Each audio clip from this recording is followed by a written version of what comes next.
as I keep making these,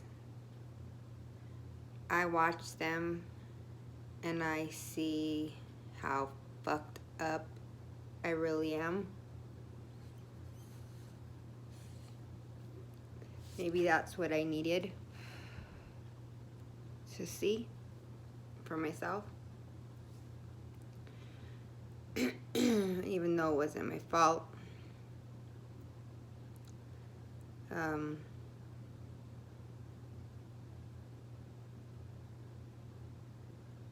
I still keep getting tongue-tied though every time.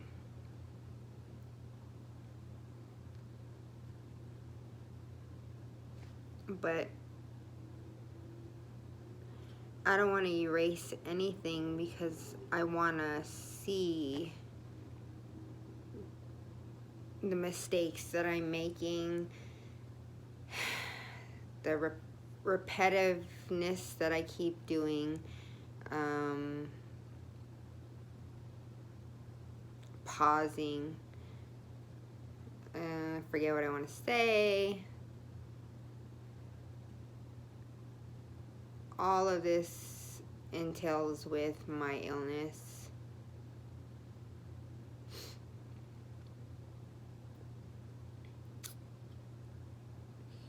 It's gonna take a while for my body to adjust to the new dose that I'm on now. So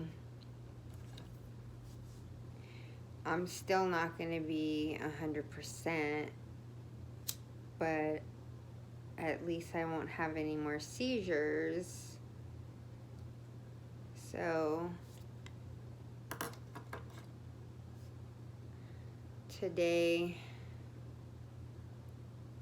I spent the day cleaning. Hardy comes home tomorrow, so I have to be well and be super mommy. I try not to let this affect her at all. Unfortunately, this time I couldn't help it because I got kicked out of my shit. So but if you sit down and you talk to your kids, you explain stuff to them so that they don't worry or wonder or need to get nervous, then you're doing your job as a parent. And pretty much I sit her down and I explain everything to her so she does not worry, so she does not get scared. She's a big help because when she's here, it's a big distraction for me, because I have to concentrate on her. So then at the same time, I'm nervous because I worry. You know, a mom, even if I'm in my room sleeping and I hear her, I still put a nightlight on in the hallway for her. And she's a big girl. But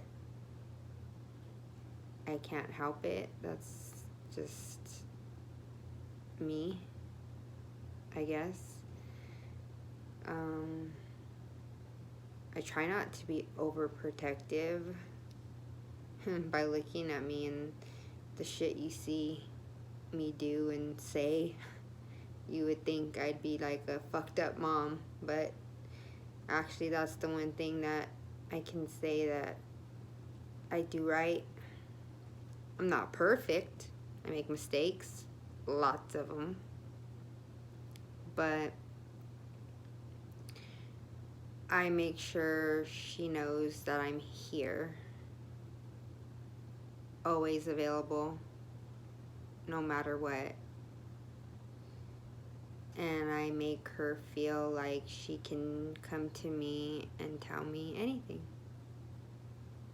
That's what a mother and a daughter is supposed to do. So I did my job.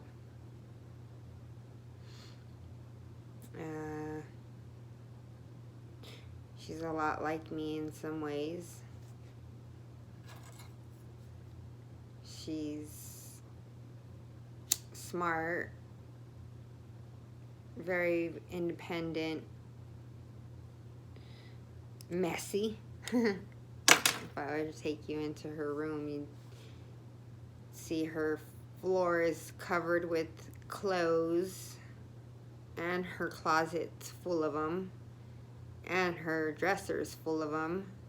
It just seems like clothes are pouring out everywhere. Too many toys all over the place. We're constantly donating toys all the time. She just has everything. She's spoiled, I guess. But it's my baby. So,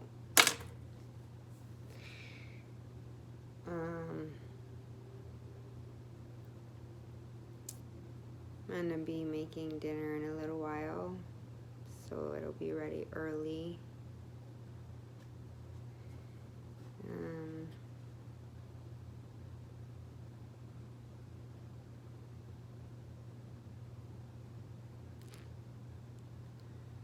There I go, pausing again.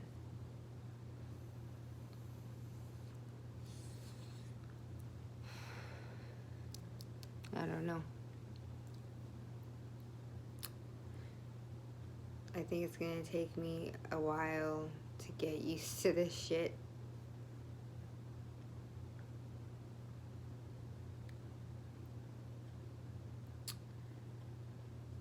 But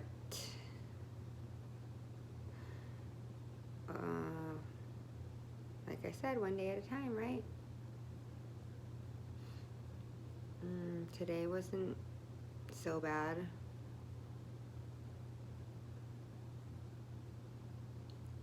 It was better than last night. So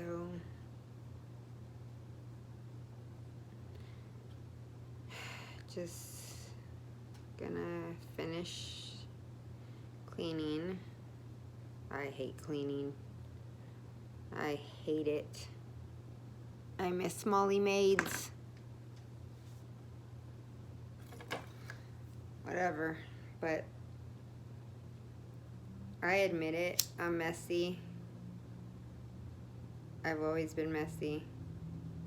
It's because I'll try on like 10 different pairs of clothes before I decide what I want to wear. And then I have a habit of just leaving them on the floor because I'm in a hurry. And then I pick shoes, same thing. Start throwing on different shoes.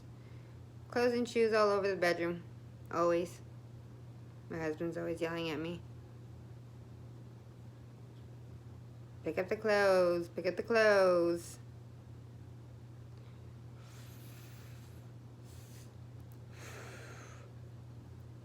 Where do you want me to put them? There is no room. I have so many clothes and shoes. And then when I try to organize, because I have anxiety and PTSD, my mind is such a clusterfuck. When I try to clean, it's the same thing. I start jumping around. I'll go from the kitchen, and I'll stop, then I'll go to the living room, then I'll stop, then I'll go to the bedroom. I don't stay focused on one room ever.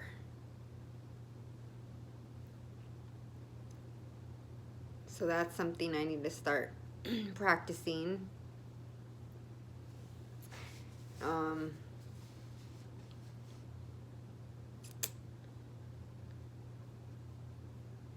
eating more. I have a goal for my weight back.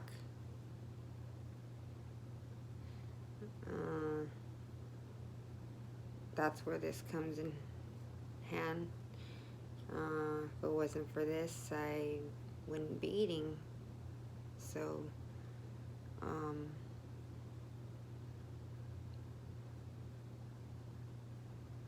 some people, have already made comments about this, and all I can say is it's not gonna get me addicted, and I've never really been much of a smoker to begin with. I really just do it because I want to eat and I want to get myself off of the chemical pills, and marijuana helps. It helps me. There's also another little thing that I learned. If you use your fingers and you count to yourself 5 4 3 2 1 2 3 4 5 4 3 2 1 2 3 4 5 4 3 2 1 2 3 4, you are touching your fingers and you're counting. You're forcing yourself to concentrate. You are grounding yourself and bringing yourself out of your attack. If you are one of those people that when you have your panic attacks and you can't breathe or you can't talk, then I do not recommend those deep breathing exercises, because all they do is make you dizzy and you pass out. So what works for one person is not going to work for another. So I just showed you what works for me. And I don't suggest EDMR unless you are extremely strong-minded and ready. And I mean ready, because I jumped into EDMR and it made it worse, because that's like opening up Pandora's box. It's what you call like everything you've forgotten or tried to block out of your mind comes out when you do EDMR. Things that you probably don't remember because you didn't want to for a reason, and EDMR brings it out, and you might you will get more fucked up. So I don't recommend EDMR unless you're almost off of your medication and you're strong and you're ready to face every demon that you have, because that's what EDMR does. It brings it out. I'm going to sign off. I want some me time. And I don't know, I want to watch a scary movie or something.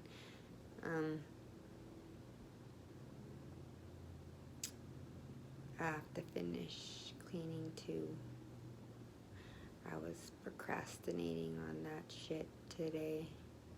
Like I said, I was jumping from room to room. But I will talk to you guys later, and hang in there, everybody.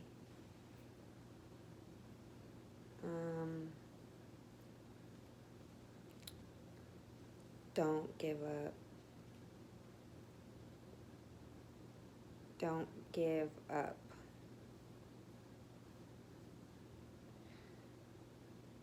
Even when you hit your worst. Don't give up. Bye.